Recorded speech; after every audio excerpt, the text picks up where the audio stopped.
बहुत ही ज्यादा most VVI होगा आपके एग्जाम के लिए, मतलब 2022 के लिए बिहार बोर्ड एग्जाम।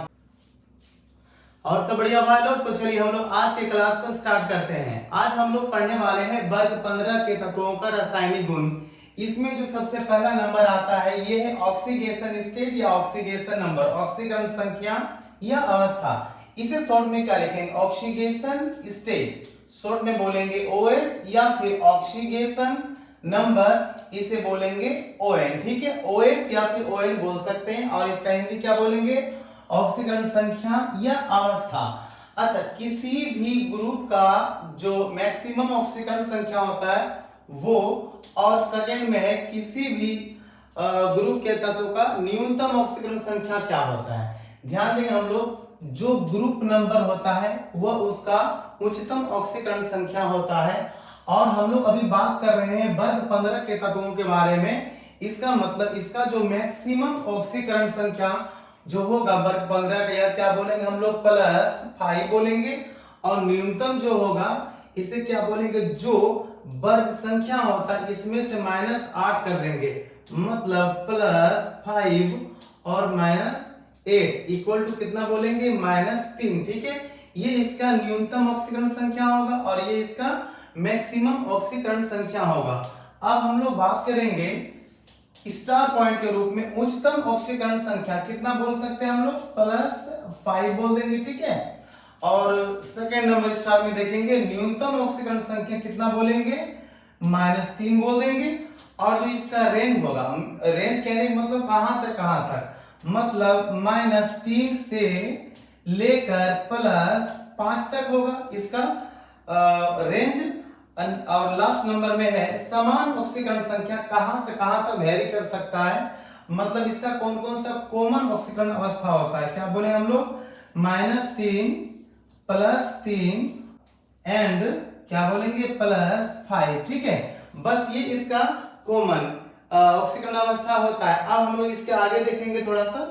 चलिए, इसमें हम लोग कुछ बातों को ध्यान में रखेंगे, जैसे कि हाइड्रोजन का ऑक्सीकरण अवस्था क्या बोलेंगे? कॉमनली प्लस होता है, और इसी प्रकार से O का -2 होता है। ठीक है, इसको हम लोग ध्यान में रखेंगे। अब हम लोग सीख सकते हैं ऑक्सीकरण अवस्था को कैसे ज्ञात किया जाता है। इसके लिए हम लोगों ने कुछ कॉमन एग्जांपल्स लिए हैं, ठीक है, जो हम लोगों के वर्ग 15 में काम में आने वाला है। जैसे कि हम लोग यदि बात करेंगे NH3 में हम लोग को N का निकालना है, तो जिसका निकालना होता है इसे हम लोग लिख देते हैं। जो अननोन रहेगा इसके बाद हम लोग बात करेंगे, यहाँ प्लस का निशान देते हैं। और H की संख्या यहाँ पर 3 है, और H का ऑक्सीकरण अवस्था अभी हम लोगों ने बताया प्लस, प्लस का मतलब +1 इक्वल टू नहीं कुछ तो 0। अब हम लोग ध्यान देंगे इक्वल टू ये वाला मल्टीप्लाई होगा 3 × 3, इधर आएगा क्या बोलेंगे? -3, मतलब जो N का ऑक्सीकरण संख्या है कितना बोलेंगे? -3। इसी प्रकार से हम लोग P का निकालेंगे तो इसका लिख देंगे प्लस में H की संख्या 3 है। ओके, H की संख्या 3 है, मल्टीप्लाई करना पड़ेगा इसका ऑक्सीकरण अवस्था से, कितना बोलेंगे? 1 इक्वल टू 0। अब इसका वैल्यू क्या बोलेंगे? -3। इसका मतलब फास्फोरस का -3 ऑक्सीकरण अवस्था होता है। ठीक इसी प्रकार से हम लोग बात करेंगे AS का ज्ञात करना है, तो लिखेंगे हम लोग AS प्लस H की संख्या 3 इंटू +1 इक्वल टू 0। अच्छा, AS इक्वल टू कितना वैल्यू बोलेंगे हम लोग? -3। इसका मतलब AS का -3 ऑक्सीडेशन नंबर होता है। ठीक इसी प्रकार से यदि हम लोग बात करें N2O3, यहाँ पे N की संख्या 2N लिखेंगे, 2N प्लस में आप देखते हैं O की संख्या 3 है, लेकिन इसका ऑक्सीकरण संख्या -2 होता है, इसे -2 से मल्टीप्लाई करेंगे इक्वल टू 0। अब देखेंगे हम लोग 2N इक्वल टू ये वाला 6 होगा, और ये तरफ आएगा तो यदि ये वाला माइनस में प्लस माइनस माइनस इधर आएगा, क्या बोलेंगे? +6 बोलेंगे। ठीक है, यहाँ पे 2 है, इसे कट कर देंगे हम लोग 3 से। ठीक है, इसका मतलब जो N का ऑक्सीकरण संख्या यहाँ पे आ रहा है, ये वाला कितना आ रहा है? +3 आ रहा है। ठीक इसी प्रकार से 2 गो P है, यहाँ प्लस देंगे, इसकी संख्या 3 है और इसका ऑक्सीकरण संख्या -2 होता है, इक्वल टू 0। ठीक इसी प्रकार से 2P इक्वल टू, और यहाँ पे 6 आएगा, प्लस में ये कट करेंगे कितना बोलेंगे, +3 आएगा। ठीक है, इसका मतलब फास्फोरस का ऑक्सीकरण संख्या यहाँ पे +3 आता है। तो यहाँ पे हम लोग चाहे इसे लिख सकते हैं +3 ऑक्सीडेशन नंबर, और इसका भी लिख सकते हैं +3 ऑक्सीडेशन नंबर। ठीक इसी प्रकार से और सनी का भी निकालेंगे, कितना बोलेंगे 2As प्लस में 3 की संख्या है ऑक्सीजन की, -2 इक्वल टू क्या बोलेंगे 0, और यहाँ पे हम लोग लिख सकते हैं As इक्वल टू +6, और इधर जब आएगा ये वाला कट होगा तो यहाँ लिखेंगे +3, मतलब ऑर्सेनिक का जो ऑक्सीकरण अवस्था है कितना बोलेंगे हम लोग +3। हम लोग चाहे तो यहाँ पर इसे लिख सकते हैं। ठीक इसी प्रकार से हम लोग यहाँ पे देखेंगे N2O3 था, लेकिन यहाँ पे N2O5 है। ठीक है, तो हम लोग यहाँ भी निकालेंगे इसी प्रकार से 2N प्लस में देखेंगे इसकी संख्या 5 है ऑक्सीजन की, मल्टीप्लाई करेंगे -2 से, क्यों, क्योंकि ऑक्सीजन का ऑक्सीजन संख्या -2 होता है, इक्वल टू यहाँ पे 0 देंगे हम लोग, यहाँ पे लिखेंगे 2N इक्वल टू ये वाला 10 होगा, बट ये वाला प्लस में 10 आएगा। अब हम लोग इसे कट कर देते हैं +5। इसका मतलब यहाँ पे जो नाइट्रोजन का ऑक्सीकरण अवस्था आया है किसमें, N2O5 में, कितना बोलेंगे हम लोग +5 बोलेंगे। ठीक इसी प्रकार से यहाँ पे निकालेंगे इसका, यहाँ पे P की संख्या 2 है, प्लस में क्या बोलेंगे हम लोग 5 × -2 इक्वल टू 0, यहाँ पे क्या बोलेंगे 2P इक्वल टू +10, और जब ये दोनों कट होगा क्या बोलेंगे +5। यहाँ पे P का जो ऑक्सीकरण अवस्था आया कितना बोलेंगे +5, तो यहाँ पे हम लोग लिख सकते हैं +5। ठीक इसी प्रकार से यहाँ भी हम लोग इसी प्रकार से बना सकते हैं, किसके बारे में, ऑर्सेनिक के लिए। ठीक है, यहाँ पे 2 है ऑर्सेनिक की संख्या, तो यहाँ पे प्लस देंगे निशान, यहाँ पे इसकी संख्या 5 है ऑक्सीजन की, -2 इक्वल टू 0। ठीक इसी प्रकार से 2 ऑर्सेनिक होगा, तो यहाँ पे लिखेंगे इक्वल टू +10, और ये 2 और ये 10 खत्म होगा तो क्या बोलेंगे, अरे खत्म होने का मतलब यह कटेगा। ठीक है, क्या बोलेंगे, ऑर्सेनिक का जो ऑक्सीकरण संख्या है कितना बोलेंगे +5 आएगा। ठीक है, तो हम लोग यहाँ पे चाहे तो लिख सकते हैं +5 ऑक्सीकरण संख्या। इसी प्रकार से हम लोग किसी का भी हम लोग ऑक्सीकरण संख्या यहाँ पे ज्ञात कर सकते हैं। अब हम लोग इसके आगे बढ़ेंगे, अगला टॉपिक आता है हम लोग का, जरा सा ध्यान देंगे, वो हम लोग कहता है स्टार पॉइंट में हम लोग इसको इस तीनों को लिखते हैं, जरा ध्यान देंगे। ठीक है, -3ON +3ON और लास्ट में है +5ON की स्थिरता और स्थिरता, यह तीनों के बारे में बोल रहा है। इसका जो स्थिरता होगा यह किसके ऊपर निर्भर करता है। ठीक है, जरा ध्यान देंगे, हम लोग वर्ग में ऊपर से नीचे घटता है, इसका जो आकार होगा वर्ग में ऊपर से नीचे घटेगा।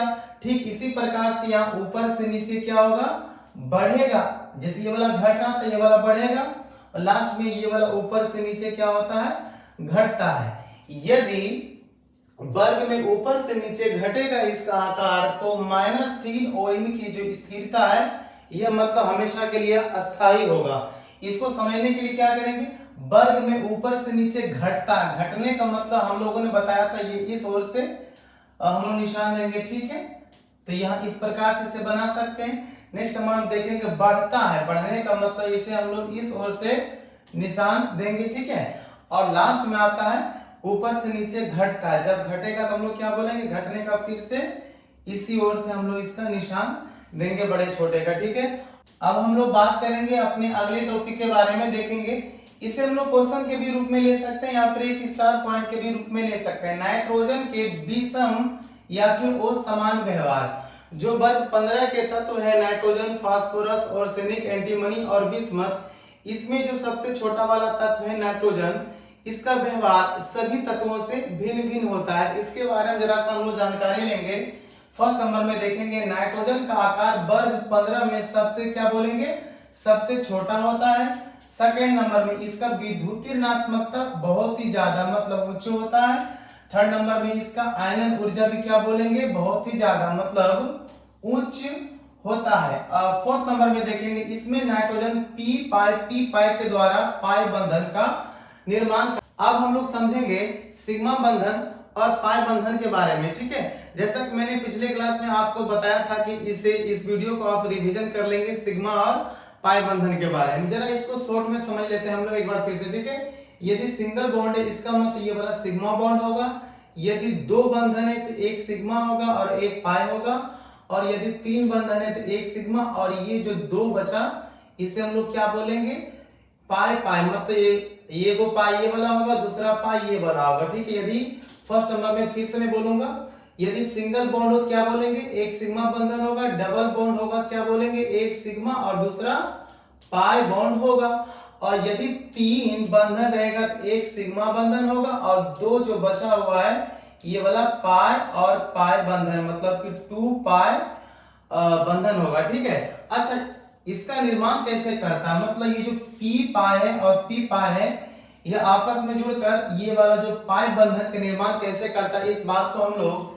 एक एग्जांपल के द्वारा समझते हैं। मान लिया जाए C2H4 होगा, ठीक है, C2H4 है, इसके बारे में समझेंगे, ठीक है। इसका जो संरचना बनेगा, कार्बन और कार्बन के बीच में डबल बॉन्ड बोलेंगे, ठीक है, एक ऊपर H नीचे H, इसी प्रकार से एक यहाँ पे H और एक यहाँ पे H, ठीक है। इसे ज्यादा समझने के लिए हम लोग इसे और ढंग से लिखने का कोशिश करेंगे। हम लोग देखेंगे एक इसका होगा और एक ये वाला, एक जैसे मैंने यहाँ पे एक H लिया था और एक H, ठीक इसी प्रकार से यहाँ भी एक H और एक H यहाँ भी। ध्यान देंगे हम लोग इसे हम लोग एक एंगल की तरह मानेंगे, ठीक है। यहाँ पे क्या करता है ये, यदि हम लोग बात करें केवल सभी का सिंगल सिंगल में, ये सिग्मा बॉन्ड, ये सिग्मा बॉन्ड। अच्छा, यहाँ जरा सा बात कर लेते हैं, ये वाला सिग्मा बॉन्ड होगा, ये वाला पाई बॉन्ड होगा, बाकी सभी का सभी क्या बोलेंगे हम लोग इसमें, सिग्मा बॉन्ड का फॉर्मेशन करेगा। यहाँ पे देखेंगे सिग्मा बॉन्ड, फिर यहाँ भी सिग्मा बॉन्ड और ये वाला भी सिग्मा बॉन्ड। यदि यहाँ पर क्या कर लिया, ये दोनों ज्वाइंट है, इसीलिए हम लोग इसे केवल एक सिग्मा बॉन्ड बोलेंगे, ठीक है। तो ये वाला आपस में मिलता है और ये वाला आपस में मिलता है, मतलब यहाँ पे ओवरलैपिंग करता है, जिस कारण से यहाँ पे पाई बॉन्ड और पाई बॉन्ड का निर्माण होता है। इसे हम लोग क्या बोलेंगे, इसमें नाइट्रोजन पी पाई के द्वारा पाई बॉन्ड का निर्माण करता है। फिफ्थ नंबर में देखेंगे नाइट्रोजन द्विपरमाणविक होता है। द्विपरमाणविक कहने का मतलब है कि यह हमेशा N2 के रूप में रहेगा, ना कि N3 N4 या फिर N के रूप में रहेगा। इसका मतलब जब भी रहेगा तो यह N2 के फॉर्म में रहेगा, और यह जो बॉन्ड का फॉर्मेशन करेगा नाइट्रोजन और नाइट्रोजन के बीच में, यह तीन बंधन का निर्माण करता है। इसे ज्यादा समझने के लिए हम लोग क्या करते हैं, कोई दूसरा इंक को हम लोग यूज करेंगे। देखेंगे 1 2 3 4 5 6 इलेक्ट्रॉन, ये यहाँ पे एक इलेक्ट्रॉन का निर्जन जोड़ा और यहाँ पे एक इलेक्ट्रॉन का निर्जन जोड़ा। देखेंगे ये 6 और ये 2, इसका मतलब ये वाला नाइट्रोजन अष्टक नियम का पालन कर रहा है। ठीक इसी प्रकार से 2 और 6 ये वाला भी अष्टक नियम का पालन कर रहा है, इसका मतलब यह स्थायी होगा। इसका मतलब नाइट्रोजन जब भी रहेगा तो N2 के रूप में। N2 कहने का मतलब क्या बोलेंगे, द्विपरमाणु। द्वि का मतलब दो, परमाणु का मतलब परमाणु। ये जो नाइट्रोजन परमाणु है ये द्विपरमाणविक के रूप में पाए जाते हैं, ठीक है। अच्छा, नेक्स्ट नंबर में देखेंगे हम लोग, यहाँ पे कहता है इसमें 3D ऑर्बिटल रिक्त नहीं होता है, और एक बात है कि सहसंयोजकता 3 और समन्वय संख्या 4 होता है, ठीक है। इस बात को जरा सा हम लोग समझते हैं, जरा सा ध्यान देंगे मेरे भाई, इस बात को हम लोग क्या करेंगे, जरा समझेंगे, ठीक है। जरा सा ध्यान देंगे इसमें हम लोग। यहाँ पे कह रहा है कि इसका जो समन्वय संख्या होता है ये क्या बोलेंगे 4 होगा, और इसका जो सहसंयोजकता होता है 3। इसका कहने मतलब है ये जो नाइट्रोजन है, यहाँ पे देखेंगे हम लोग, ये 3 बॉन्ड का फॉर्मेशन करेगा और एक यहाँ पे इलेक्ट्रॉन का निर्जन जुड़ा रहता है, ठीक है। और ये यहाँ पे कोऑर्डिनेट कर लेता है, कोऑर्डिनेट कर लेता है। यदि मैं बात करूं आपसे कि भाई ये जो